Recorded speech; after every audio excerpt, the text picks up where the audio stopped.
Muchas gracias por seguir con nosotros en Panorama Político. Seguimos hablando de la coyuntura y les planteaba una pregunta.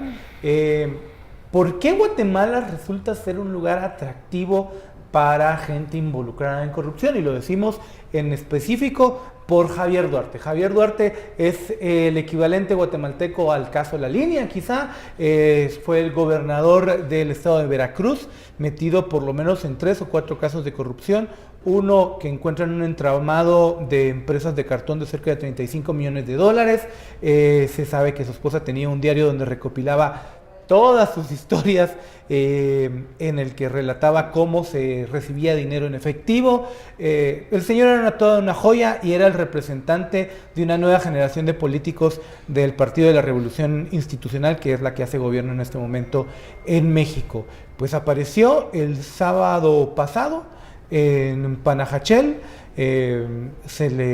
Ahí hay controversias sobre quién pagó el apartamento, pero el caso es, llama la atención cómo Javier Duarte se escudó al parecer por 6 meses en el país. ¿Por qué el país es atractivo para refugiarse de la justicia? Yo no creo que sea por los volcanes y los lagos, sino precisamente porque volvemos a lo mismo. El sistema judicial y policial guatemalteco no es el más eficiente.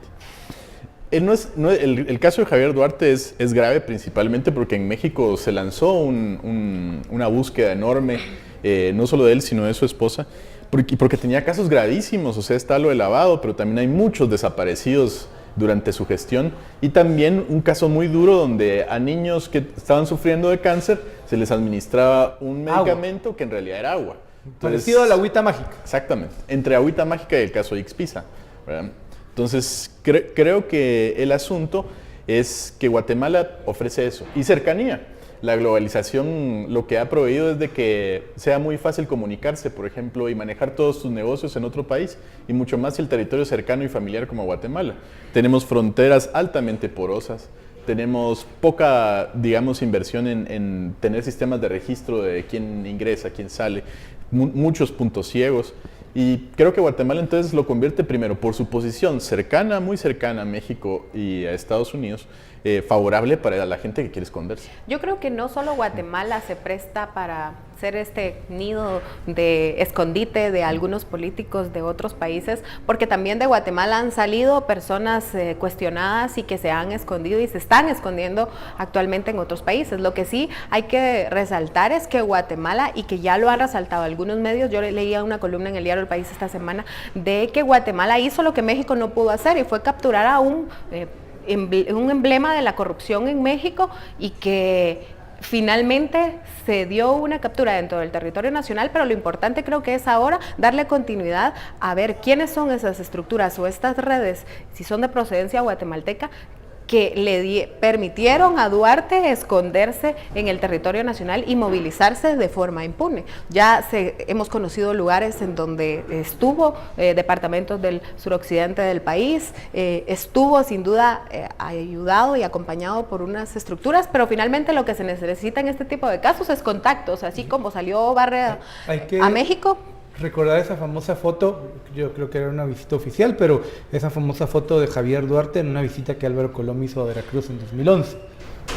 Claro, al final creo que Guatemala se vuelve atractiva porque también es un país, lastimosamente, en donde ni siquiera puede atrapar a sus corruptos, entonces menos va a estar buscando a los corruptos de alguien más. En este sentido, como lo mencionaba Julio, hay muchos puntos ciegos, entonces hay que ponerle atención también.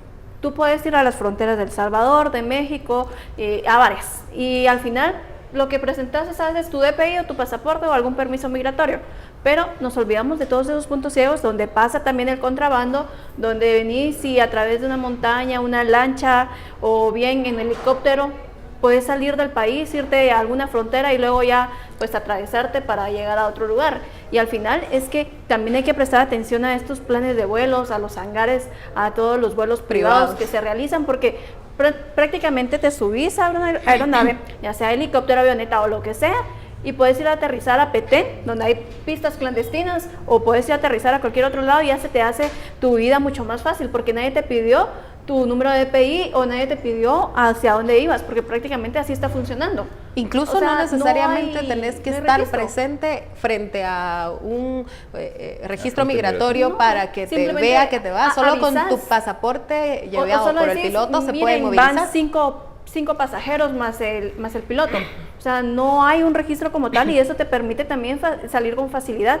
Yo no me extrañaría que todos los corruptos aquí acusados en Guatemala han salido por estas vías.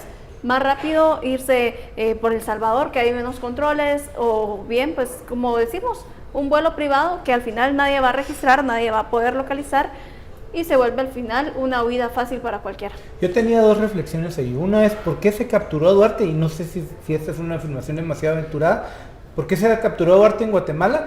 Pues porque no era Alejandro Sinibaldi o Eric Archila, porque al final de cuentas no era un tipo relevante. En México Duarte escapa, renuncia de la gobernatura, se le entrega a alguien cercano a él, días antes de renunciar adelanta el nombramiento del fiscal general de Veracruz y se va vía un helicóptero del estado de Veracruz hacia el DF, y era alguien del partido oficial. Entonces en México era muy difícil capturarlo porque era alguien, No se su quería. caída podía significar un golpe duro al presidente Peña Nieto. Creo que ahí hay un paralelo cuando menos interesante. No sé si alguien viese a Alejandro Sinibaldi en Izabal, si lo denunciaría o una cosa así.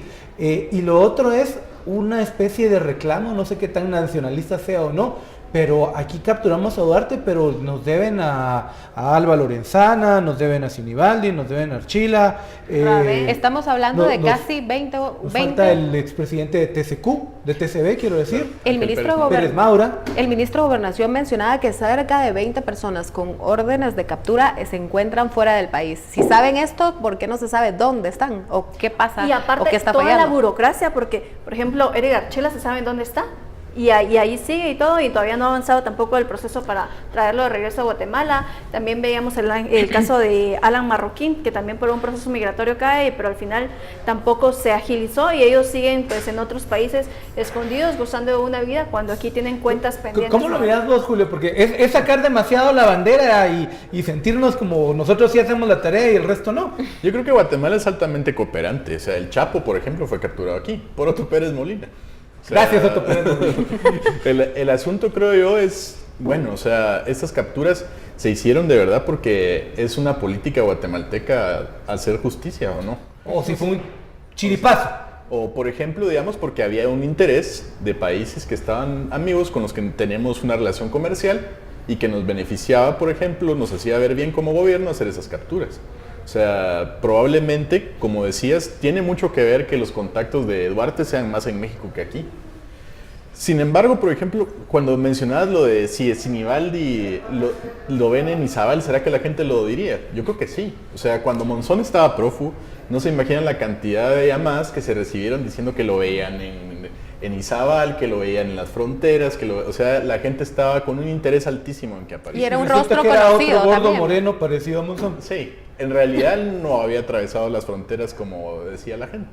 Pero había mucho interés pues de que se le capturara y la gente estaba participando. Pero siento que de algunas partes, porque por ejemplo vemos que muchas personas que están prófugas también tienen sus escondites en sus lugares de origen o en donde han sido caciques. Por ejemplo, Carlos López, que no se apareció nunca más. O Baudilio Ichos.